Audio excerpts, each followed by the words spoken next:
everyone, welcome back to my YouTube channel. In today's video, we're diving into the world of containerization and showing you how to download and install Docker on Windows 10.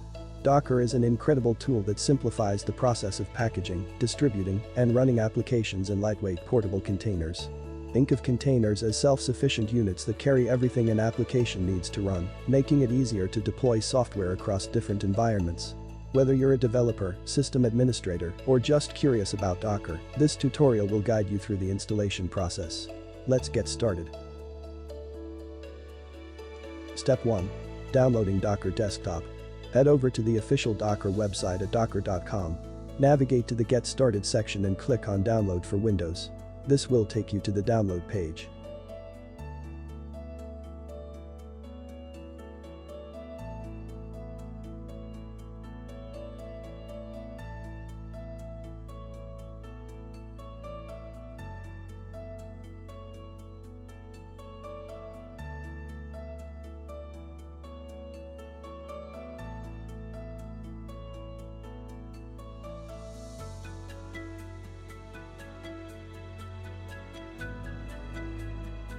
Step 2. Installing Docker. Once the download is complete, locate the installer and run it. The installation process is straightforward, but keep an eye out for any additional configuration steps.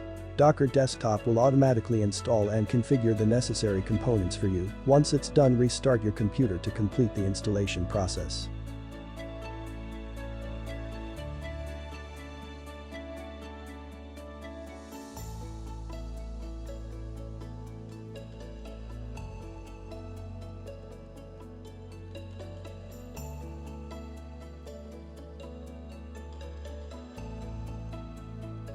Step 3.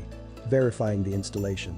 To verify the Docker is working correctly, let's run a couple of commands. Open a command prompt or PowerShell window and type Docker version. This command will display the installed Docker version. And there you have it. You've successfully downloaded and installed Docker on your Windows 10 machine. In future videos, we'll explore more advanced Docker features and demonstrate how to use containers for different applications. If you found this tutorial helpful, don't forget to give it a thumbs up, subscribe for more content, and hit the bell icon to get notified of our future uploads. Thanks for watching and happy containerizing.